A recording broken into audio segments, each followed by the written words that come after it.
Magandang hapon, Malacañang Press Corps. Narito si Press Secretary Trixie Cruz-Angeles.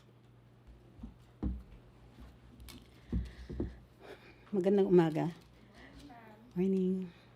Yesterday, a resolution was uploaded on the website of the Sugar Regulatory Administration, purportedly coming from the Sugar Regulatory Board, Resolution Number 4, authorized the importation of 300,000 metric tons of sugar on top of what had already been imported in May of this year. This resolution is illegal. The chairman of the Sugar Regulatory Board is President Ferdinand Marcos Jr. As such chairman, he sets the date of any meetings or convening of the Sugar Regulatory Board and its agenda. No such meeting was authorized by the President, nor such a resolution, likewise, was not authorized.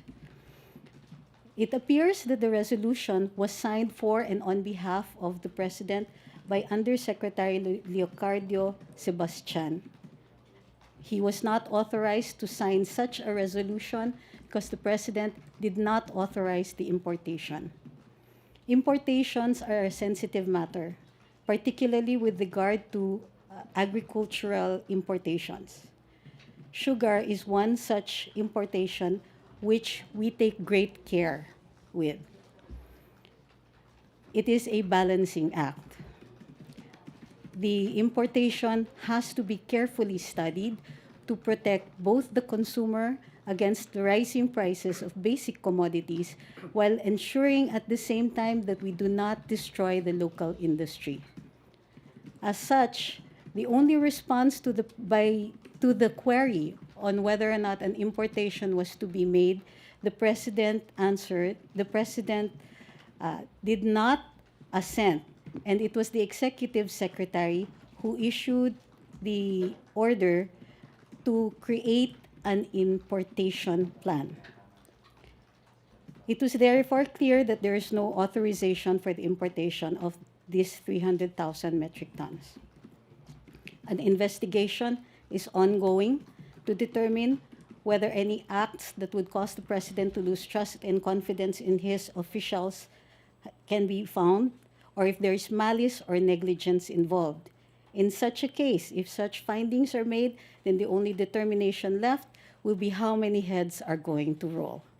We'll take your questions with the understanding that since this is an ongoing investigation, then we can only limit our answers to those that will not affect the fairness of such an investigation. First question, Jinky Baticados, IBC. Hi, Yes, ma'am. ma'am. Good morning po. Magandang Ma'am, umaga. since the President has now thumbed down this particular proposal of importation of sugar, in the event that there is an insufficient supply of sugar in the country, what will the administration do po?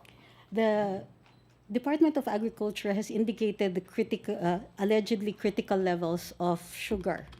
However, we are also approaching harvest season.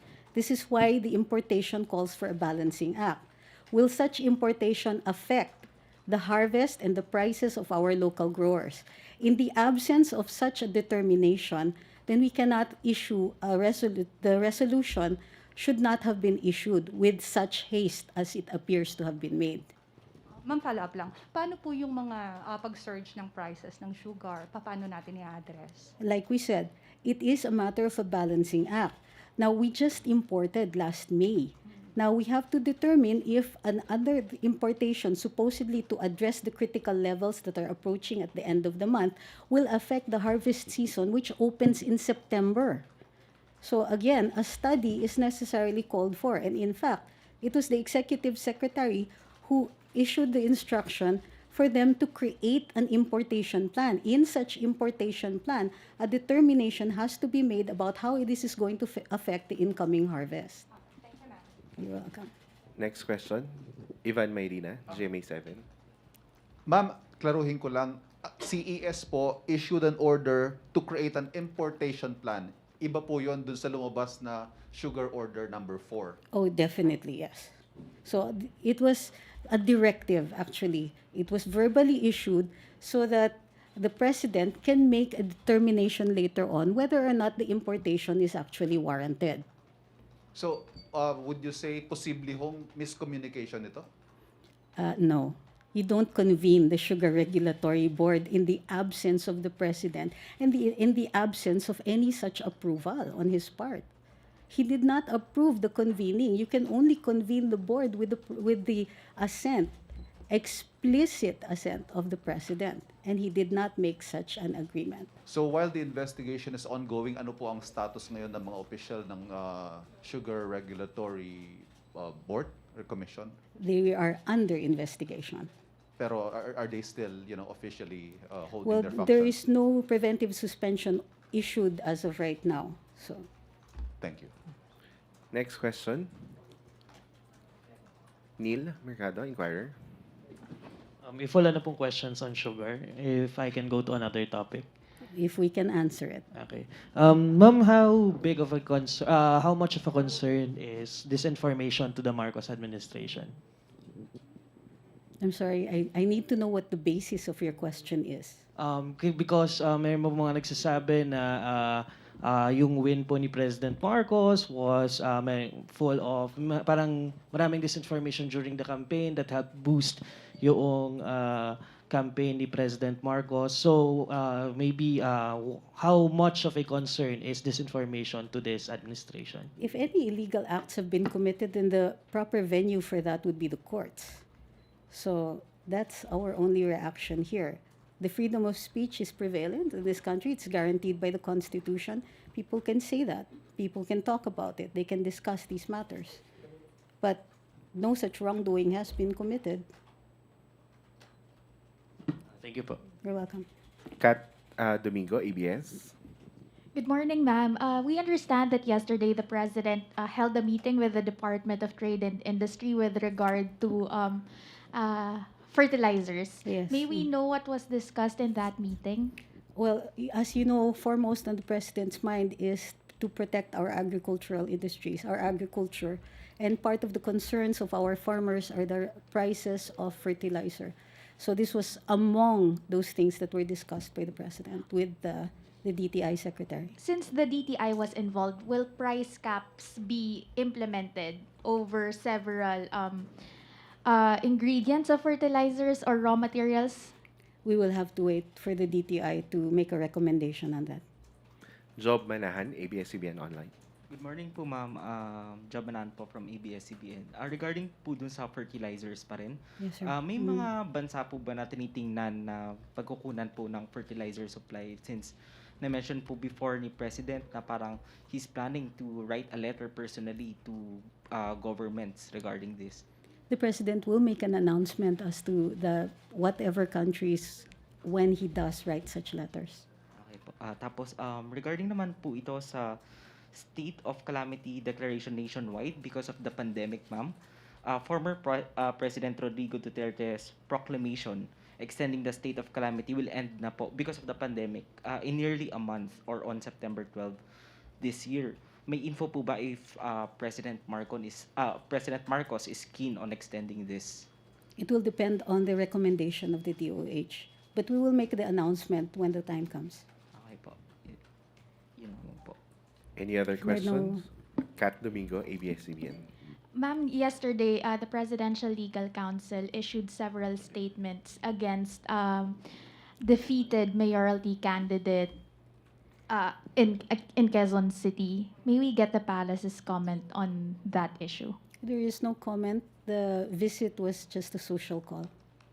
So there is no truth to observations that the former congressman may be appointed as the next MMDA chief next year after the one-year ban. Right now, we have no information on that. As you know, you're right.